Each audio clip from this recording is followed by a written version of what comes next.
All right, with the college era for me coming to an end, I got about 15 favorite movies in this era. And unfortunately, some movies probably won't make the list. So if your movie obviously you watched during this whole era didn't make the list, I'm sorry. But again, let's begin with a few honorable mentions here. Honorable mentions including The Fall Guy, I enjoyed it. Mission Possible, Dead Reckoning, and Mission Possible, The Final Reckoning, I enjoyed it. Killers of the Flower Moon, the Martin Scorsese nominee for Best Picture. The Holdovers, a great film about broken people and K-pop demon hunters, which I only seen it once, so I give it an honorable mention here. But the music's great. The music's great. Don't get me wrong.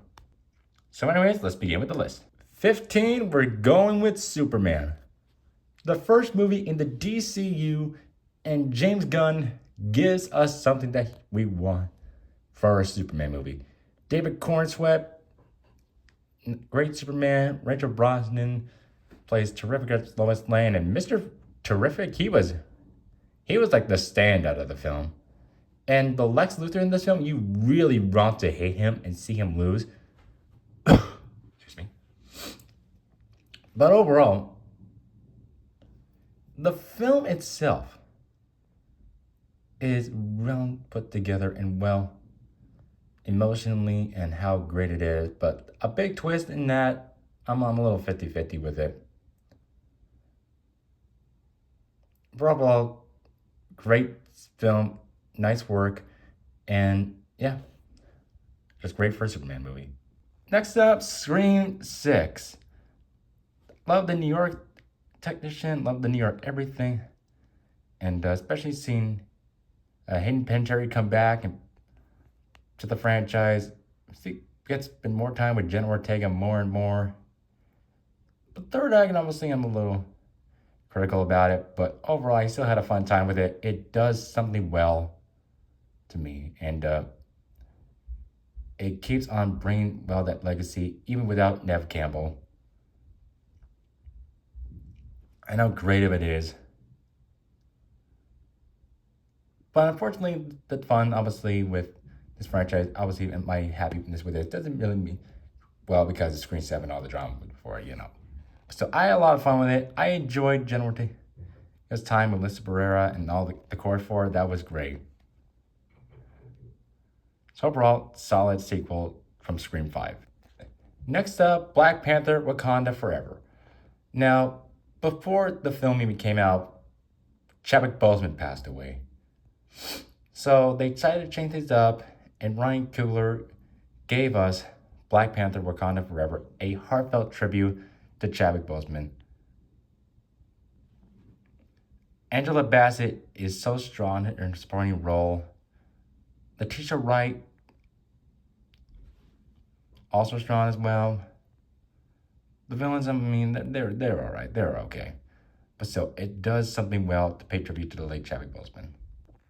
Next up, we have the Fantastic Four First Steps. This is how you do the Fantastic Four right.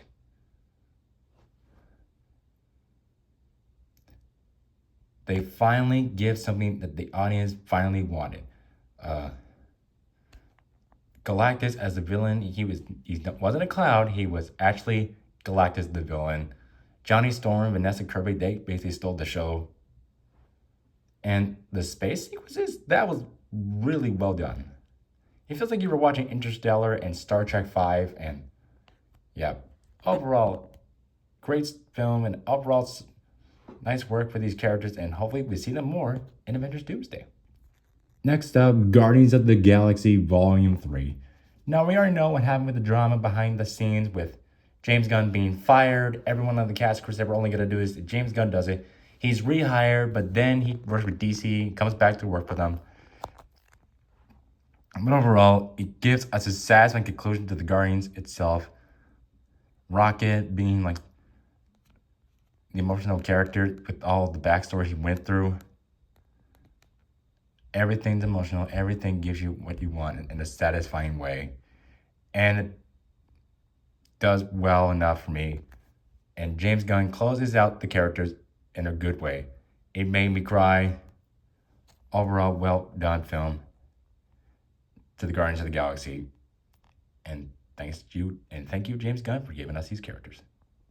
Up next, we have Beetlejuice. It does a legacy sequel to the original by bringing back some cast members and bringing in new ones. Jenna Ortega is just Generations Winona Ryder, Christina Ricci.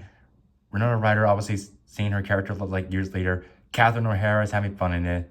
And Michael Keaton still got it, even in his 70s.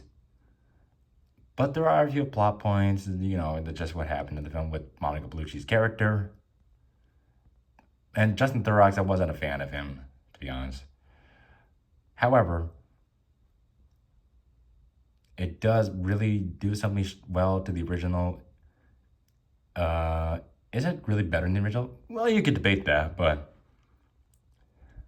I had a lot of fun with it. I'm the biggest Tim Burton fan. So overall, loved it. And I still watch it over and over again. I like it even more. Thanks to Tim Burton. Deadpool and Wolverine. Okay, yeah. We all know this is a crowd-pleasing moment, obviously, since Endgame and Guardians of the Galaxy Volume 3. Ryan Reynolds and Hugh Jackman delivered the audience what they want. And bring something really big in 2024. It's very straightforward, but I don't know a lot of people don't like it, but that's all right. The villain in the film, not top tier, but okay. And the cameos, they were a lot of fun to watch. And especially Clean Like a Prayer. The movie was fantastic. Can't wait to see these guys soon in the future. Next up, we have F1 the movie. This is what I call race car films awesome. Brad Pitt, Damien Iris have some nice chemistry on film together. The cinematography in the film is absolutely fantastic. I totally ate it up. The music is great in there. Carrie Condon, or Coden, I don't know how to say her last name. She also carried the film. Javier Bardem, nice seeing him in as well. It's everything fantastic, awesome. It does, obviously, is a 15 out of 10 movie for me. And I absolutely ate it all up. Next up, we have One Battle After Another. Now, I do like this one of these films that obviously kind of feel like that they're really delivering what they do for. DiCaprio, he's playing a character, obviously, who's just a part of something, a revolution. Then obviously goes and tries to save his daughter. Their mother obviously was part of her mother and DiCaprio's character's wife escapes, obviously, just to run away from Steve Lockjaw. And it feels like it's incredibly stressful to watch, but it's really well put together. But the politics is pretty deft here, but it does have to tackle things that had to do with ICE. Today, yep. The biggest issue, obviously, with America is definitely ICE. But again, the political points are pretty death here, but I remember watching, I was like, yeah, that was really well done. And of course, it did win Best Picture. Paul Thomas Anderson won 3 Oscars. Sean Penn won Best Supporting Actor for playing the villain in the role. Overall, yeah. And I remember seeing Paul Thomas Anderson's film Licorice Pizza in my senior year of high school. Well done. Again, Paul Thomas Anderson is an incredible director. And the film that I would watch over and over again. And of course, it did win Best Picture. Next up, give me Sinners. Woo-hoo-hoo. This is what I call Ryan Coogler's masterpiece. Michael B. Jordan is fantastic playing twins. Haley Steinfeld, she was nice until... Oh, you already know. Mixing in the genre of blues and vampires. That was awesome to see. And when I first watched it, I was like, that was awesome. And of course, the important roles like Delroy Lindo and the guy who obviously plays the guitar, also awesome. And well deserved from Michael B. Jordan because he won the Oscar for this role. So, yeah, And Ryan Coogler, ever since I was like, this guy don't miss as a director. He's really good at what he does with Michael B. Jordan and everything he comes with his mind. So Sinners, definitely a home run here. Next up, give me Anora. Oh, a lot of people are gonna hate this though, because some people really hate it for obviously winning Best Picture. I don't. Obviously, I've been a big fan because to be personal with y'all, I went through a hard time, and that's why I saw it. And when I was watching, I was like, "This is crazy." The first act going really kind of romantic, and then the third act it goes really chaotic. But Mikey Madsen, this was her breakout role, and of course she didn't win Best Actress, and the film didn't win Best Picture. So overall, it's a great film though, but I still think obviously people will not look it's a great overall film though. But like me, you don't. We can still agree. We can still be friends though. And again, it did save me because I went through a pretty hard time. So, yeah, that's why I saw it. And yeah, didn't win Best Picture, and I know this really isn't gonna be a film for everybody, but for me, it was at least a fun one after going through a hard time. Next up, give me Wicked. Yeah, as somebody who's not a big Wizard of Oz fan, this one is well put together for me. Ariana Grande, Cynthia Erivo are really, really fantastic playing the characters. And there are some Harry Potters in there, like the Magic School, the Broom. Yeah, some of that, yeah. The music's great. They both nail the performances. And I'm really impressed with everything they do behind the background, especially the costumes. Though the sequel really didn't do as great as the first film, it's still a great film.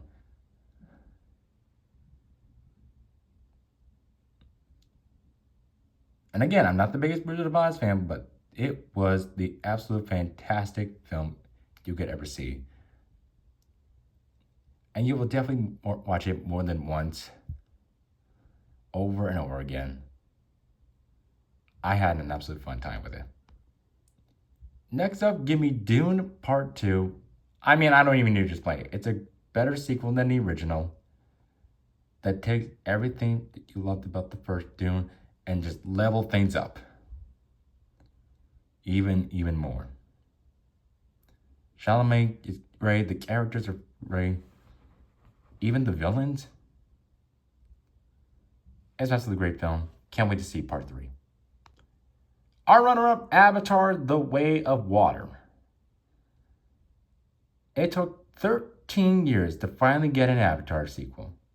But James Cameron, since Terminator came out in 1984, he hit home run after home run after home run after home run after home run. He keeps doing well.